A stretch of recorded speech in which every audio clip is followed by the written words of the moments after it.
had this amazing weekend of events, and I thought it would be nice to have a quiet moment and talk to Patricia. This is kind of a bridge between the art fashion shows that we just had and this amazing installation and the Centennial She exhibition, which is opening right after this talk in the gallery at GCCA just down the street. Centennial She was curated by Portia Munson, who is here. And the theme of that exhibition is inspired by the 100th anniversary of women getting the right to vote in New York State.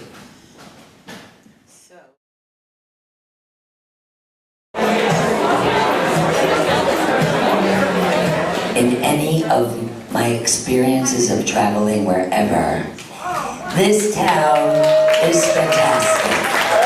People like you and they're happy and it's all good. It's like, takes a village. Bravo.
bio for anyone who's unfamiliar with who she is or her background.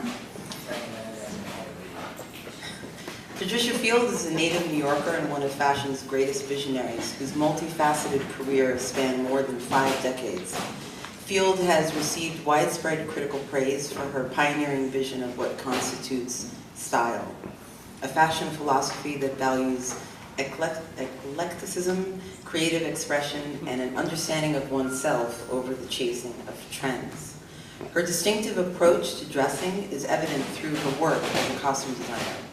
Field single-handedly changed the way women dress through the HBO series Sex and the City, arguably the most fashionable show ever in television history, and its feature films.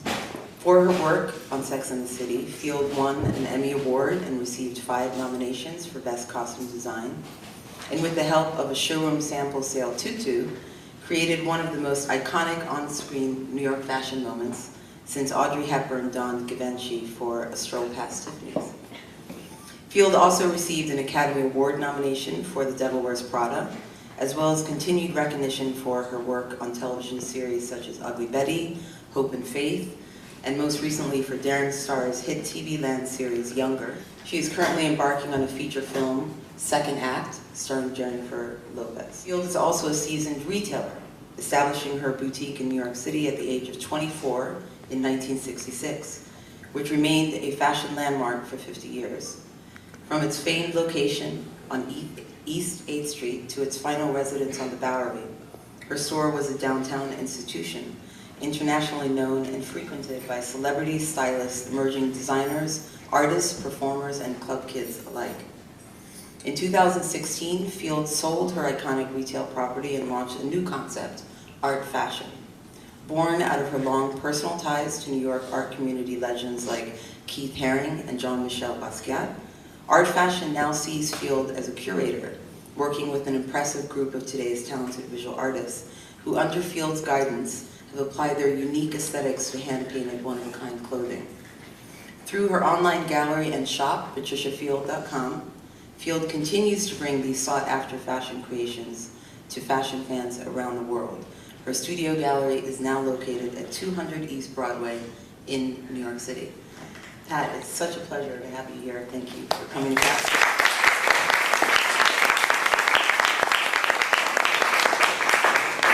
I just want to say welcome and thank you for coming. It kind of worked out well with the She Project and the ArtFashion, myself, the whole package. So I'm very happy that it worked out that way. Very good. Recap of how you started in the fashion industry. Well, very quickly, when I finished college, I studied liberal arts, and I'm happy that I did so, but I really didn't see a way to apply it to a career that I would really be interested in. I didn't want to work for the government or whatever. I didn't want to teach. It was just, and I grew up in a family of entrepreneurs, starting from my grandfather and my uncles, my mom. So I was kind of born into that world. And I mean, my goal was just to have my own independent business and be independent, make my own decisions. And for me, I don't know, it sort of came together as after I finished school and I was thinking, where am I going from here? I mean, fashion was always easy for me. It was fun. I was able to deal in that world. And at the same time, I understood business, independent business from my family. I used to work in my mother's shop on, holidays or during summertime. So I was very involved in that. And so I saw an ad in the classified, and I can't remember what newspaper, requiring a college graduate person to manage a department in a discount department store. So I'm like, I could do this. I used to sell clothes outside my house. I used to have these little stands. I'm like, I could definitely do this. And I realized many years later, when people ask me that question, I'm like, about their careers and so on, I'm like, do what's easy for you, and you'll do it well, because it's easy. Don't try to reinvent your own wheel. There's a lot of competition out there. You want to be like, good at what you do. So good at what you do is what comes easy to you. And that is always my advice for career people asking that question. But moving on, so anyway, I took the job. Of course, it was easy. I did really good. All of a sudden, the numbers were elevating, and I see, a committee of executives coming down trying to figure out what's going on in the blouse department. Why all of a sudden all these blouses selling?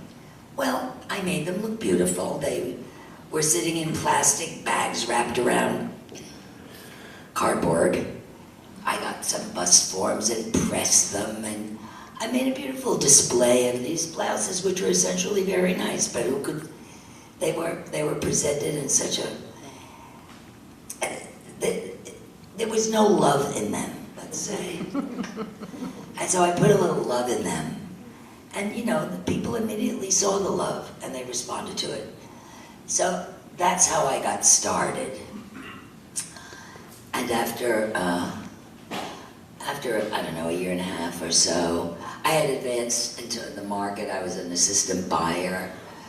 But my boss was, I don't know, my boss was trying to get rid of the big boss was trying to get rid of my immediate boss and replace that position with me, the buyer. And I really didn't like the way she was doing that. And so I found another job. I'm like, I don't want to work for you. I don't like the way you operate. Even though you're throwing praises at me, you operate in a way that's not trustworthy. So, you know, through the industry, I got a second job at a chain store as a buyer, and I stayed there for about a year and a half. And once I knew the market, I didn't know the retail fashion end of it. So through these two positions, I learned it. And I was ready to open up my own store, and that's what I did. You know, it was very limited in the beginning. I had a partner. We each invested our meager little monies. And we built it. And it was a tiny store on NYU's campus, but I knew the pattern because I went to school there, and you know, all the students are going back and forth between the buildings. So, you know, we were able to make it work out. And then 5 years later, I moved to my 8th Street store, which I stayed there for 30 years. And it's kind of the store that everybody likes. 8th Street store, the 8th Street store. It was a nightclub in the day of creatives and, you know, designers and artists and all friends who hung out. Actually, Jody Morlock is here. She's one of the artists who I represent, and she was there at the time, right, Jody? Yes, I was. Yeah. I was there. You were I there. had a company called Buy Us. Remember us? Where is that? Well, we went out of business, but we lived in Where was that? So we lived in Soho. It's Soho by Spaya. What was the address of your store? At 10 East 8th Street. It was between 5th Avenue and University Place. How many people here have been to the store? I love to hear when people tell me that, you know, they used to go to the store, especially the 8th Street one. I hear it all the time, and it's like, it's music to my ears. So anyway, I guess that's the beginning of it. I love retail. What I love most about it is, I call it the honesty of retail. The customer either leaves and puts the money on the counter or walks out and doesn't buy anything. There's no political correct about, you know, there's no like, oh, can I serve you a cappuccino or something like that.